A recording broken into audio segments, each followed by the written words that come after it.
नमस्कार, शंखनाद न्यूज चॅनलच्या बातमीपत्रात आपल्या सगळ्यांचं स्वागत आहे। सुरुवातीला पाहणार आहोत मुख्य बातम्या।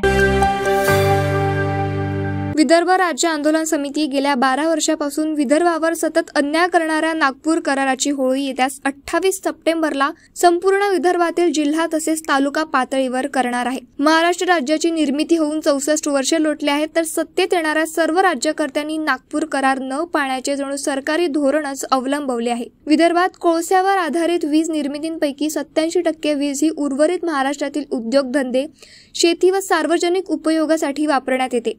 यातून महाराष्ट्रात घराघरातून उजेड पसरतो। मात्र विदर्भात सध्या दैनंदिन गरजा सुद्धा भागत नसल्यामुळे येथे नेहमीच काळोख पसरला असतो। औष्णिक वीज निर्मितीच्या क्षेत्रात अद्ययावत तंत्रांचा वापर होत नसल्याने विदर्भात प्रदूषणाचा प्रश्न सुद्धा ऐरणीला बनला आहे। त्यामुळे येथील जनतेचे आरोग्य धोक्यात आले आहे। विदर्भ राज्य आंदोलन समितीने गेल्या 12 वर्षापासून आंदोलनाची मालिका सतत ठेवून विदर्भ राज्य मागणीची धग कायम ठेवली आहे।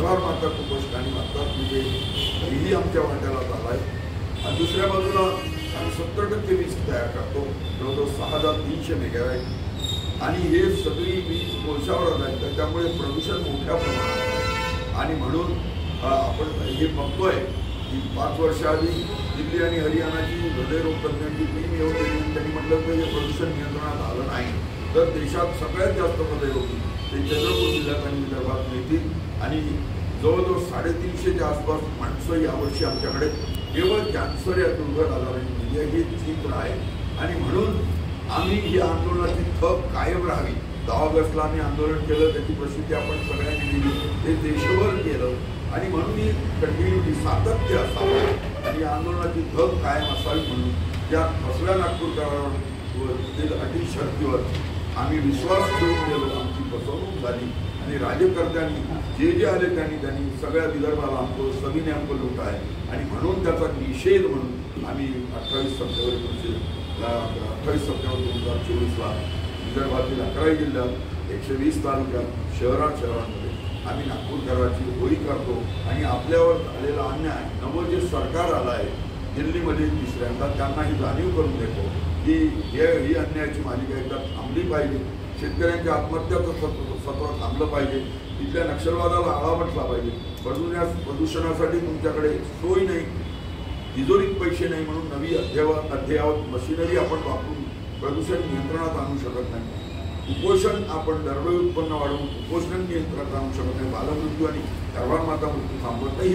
हे सगळे प्रश्न आवाजून विदर्भापुढे आहे। या सगळ्या प्रश्नात आम्ही म्हटलं की उत्तर एकच आहे, सोनाची ते म्हणजे विदर्भाचं राज्य। आणि म्हणून आम्ही निषेध करून केंद्राच्या निदर्शनाचा प्रयत्न। फसव्या नागपूर करारामुळे 64 वर्षे लोटूनही राज्यकर्त्यांनी करारपूर्ती न केल्यामुळे विदर्भातील जनतेवर अन्यायाची मालिका कायम राहिली आहे।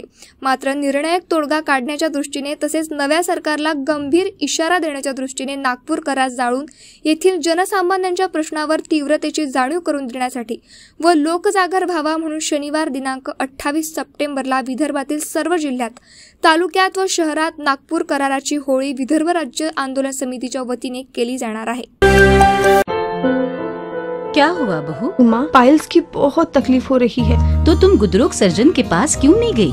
देखो, जैसे हार्ट के लिए हार्ट स्पेशलिस्ट, ब्रेन के लिए ब्रेन स्पेशलिस्ट, तो पाइल्स के लिए पाइल्स स्पेशलिस्ट क्यों नहीं? स्त्री हो या पुरुष, टॉयलेट में तकलीफ केवल पाइल्स ही नहीं और भी कई प्रकार के गुदरोग तथा कैंसर भी हो सकता है। इसीलिए इसकी प्रत्यक्ष जांच जरूरी है। ठीक है माँ, पर जांच के लिए हम जाएंगे कहाँ? वही काले आयुर्वेदिक पाइल्स हॉस्पिटल में। लेकिन माँ, प्रेगनेंसी में पाइल्स की दवाइयाँ? प्रेगनेंसी में आयुर्वेदिक दवाइयाँ सुरक्षित होती है। जनहित में जारी। काले आयुर्वेदिक पाइल्स हॉस्पिटल, औषधि चिकित्सा तथा सर्जरी ट्रीटमेंट उपलब्ध। हमारा पता उमरेड रोड, दिघौरी बस स्टॉप के पास, नागपुर। अधिक जानकारी के लिए वेबसाइट पर जाएं kalepileshhospital.com।